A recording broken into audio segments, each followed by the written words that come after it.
Hello বন্ধুরা, SS ফ্যামিলির আরও একটা নতুন ব্লগে তোমাদের অনেক অনেক স্বাগত।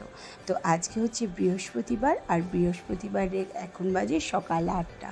সকাল 8টার সময় আমি জানলার ধারে এসে দাঁড়াতেই আমার মনে হলো না ক্যামেরাটা হাতে নিয়ে আসি, কারণ এত ঝাঁঝকচকে একটা দিন আমার তোমাদের সঙ্গেও খুব শেয়ার করতে ইচ্ছে হলো। তো যাই হোক, আমার তো ভীষণ ভালো লাগছিল। জানি অনেকে বলবে যে এত রোদের মধ্যে কি করে তোমার ভালো লাগে, কিন্তু কেন জানি না সকালবেলা এরকম ঝাঁঝকচকে দিনটা দেখলে আমার মনে একটা আলাদাই পজিটিভিটি আছে, সব কাজে ভীষণ মন লাগে। তো যাই হোক, আমার শহর শ্রীরামপুরটাকেও তোমাদের সঙ্গে তাই সকালবেলা একটু শেয়ার করে নিলাম। আর তারপরে চলে এলাম আমার আর আমার ছেলের জন্য হেলথ ড্রিঙ্কটা বানাতে। তো ছেলেকে বানিয়ে দিই গ্লোভিভা, আর আমার জন্য উইমেন হরলিক্স। তো যাই হোক, আমরা ওই খাবারের সময়টুকুনি ছেলে আর মা একটু গল্প হবে, তারপরে ছেলে পড়তে বসে যাবে আর আমি আমার কাজে লেগে যাব। এইদিকে কাজ বলতে বিশেষ করে হচ্ছে কি রান্না করব, এটা একটা বিশাল ঝকমারি কাজ যে আজকে কি রান্না করব, কি খাবো। কারণ আজকে যেহেতু নিরামিষ, পেঁয়াজ রসুনের কোনো ব্যাপার নেই। তো আমাদের তিনজনেরই নিরামিষের দিনটা আমরা পোস্তটা ভীষণ প্রেফার করি, কারণ পোস্ত আমাদের কাছে খুব ফেভারিট একটা খাবারের মধ্যে পড়ে। আর নিরামিষ হলে তো এইটাই বেশি আমার মনে আসে। তো যাই হোক, ভাবলাম সেটাই করে নেবো আজকে। তো এই ভাবতে ভাবতে খাবারটাও খেয়ে নিলাম, মানে রেডি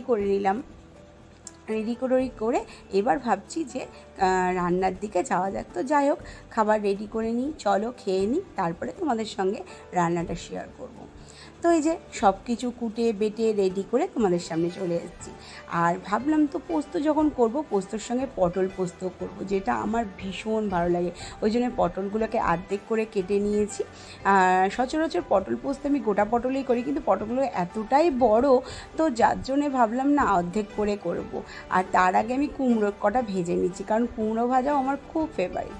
এইদিকে এইসব কাজগুলো করতে করতে চলে এসেছি ছাদে, কারণ দিদি আজকে অনেক কেচে দিয়ে গেছে, সেই কাঁচাগুলো মেলতে হবে। তো সেই জন্য ভাবলাম না ছাদে আগে মেলে দিয়ে আসি, তারপরে কাজগুলো করব। আর এইদিকে আমার ক্যামেরাম্যান আমার ছেলে, ওই জন্যে ক্যামেরাটা ঠিকঠাক ধরেনি, সোজা করে ধরেছে ক্যামেরাটা। তো যাই হোক, সেটাও তোমাদের সঙ্গে একটু শেয়ার করে দিলাম। আর এইদিকে দেখো, অলরেডি পোস্তটা বসিয়ে দিয়েছি। পোস্ত বলতে এখনও পোস্ত দিইনি, ঝিঙে আলু পোস্ত, যেটা আমাদের ভীষণ ফেভারিট। শুধু আলু দিয়ে পোস্তটা আমরা একদমই ভালোবাসি না। এই যে পোস্তটা বেটে নেওয়া হয়ে গেছে, এবার আস্তে আস্তে জলটা যখন একটুখানি শুকনো হয়ে যাবে, তখন পোস্তটা দিয়ে দেবো। এদিকে চাল ধুয়ে রেখেছি, চারদিকে কাজ, মনে হচ্ছে আমি দশভুজা হয়ে গেছি।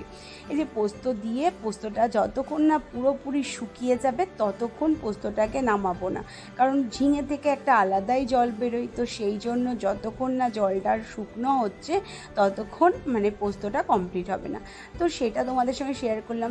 জানিও কার কার নিরামিষের দিনে পোস্তটা ফেভারিট। আর আমার মনে হয় এদেশীয় যারা, তাদের একটুখানি পোস্তটা বেশি পছন্দের। আর বিশেষ করে আমার মনে হয় বর্ধমান ডিস্ট্রিক্টের মানুষদের তো ভীষণই পছন্দ।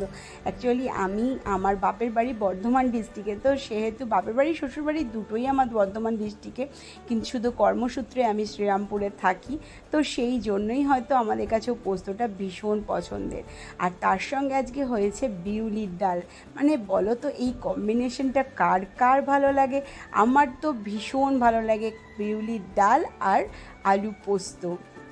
তো বিউলির ডালের মধ্যে তো মেন করে একটু হিং দেবই, কারণ হিংটা দিলে তার একটা আলাদাই গন্ধ বেরোয়। আর বিউলির ডালটা ছেলে অতটা পছন্দ করে না, ও আজকে খাবে না বিউলির ডালটা। খাওয়ার মধ্যে আমি আর আমার হাজবেন্ডই খাবো, কারণ ছেলে মসুর ডালটা বেশি পছন্দ করে। তো যাই হোক, একটু আদা বাটা হিং দিয়ে বিউলির ডালটা করলে মুখে যেন পুরো লেগে থাকে। আর বিউলির ডালটা আমি আগে থেকেই সিদ্ধ করে রেখে দিয়েছিলাম।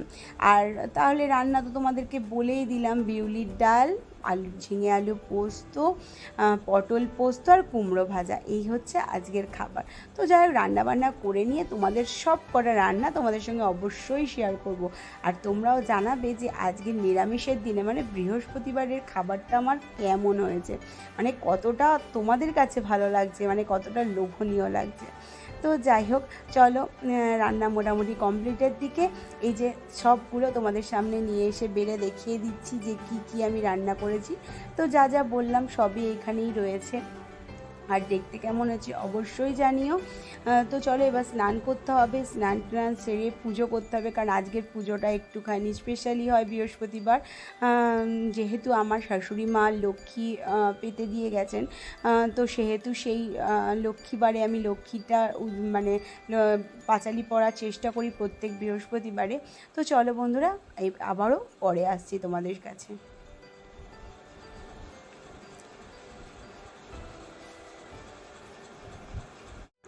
তো চলো স্নান সেরে চলে এসেছি পুজো দিতে। আর প্রথমেই বলেছি বৃহস্পতিবার আজকে পুজোটা একটু অন্যরকমই হবে, কারণ লক্ষ্মীর পাঁচালি দিয়ে আমার পুজো শুরু হয় আর শেষও হয় সেই পাঁচালিটা শেষ করেই। তো যাই হোক, পুজো শুরু করে দিয়েছি। আর এই পুজোটা করতেও আমার প্রায় 8 ঘন্টা টাইম লাগে, তাই জন্য ভাবলাম তোমাদের সঙ্গে একটু শেয়ার করি। আশা করি তোমাদেরও ভালো লাগবে। আর আমার সিংহাসনে কী কী ঠাকুর আছে আগেই শেয়ার করেছি, তবুও আরেকবার আজকে স্পেশাল করে আরেকবার তোমাদের সঙ্গে শেয়ার করতে চলে এলাম। তো যাই হোক, আমি পুজোটা সেরে নিই, তারপরে তোমাদের কাছে অবশ্যই আসছি।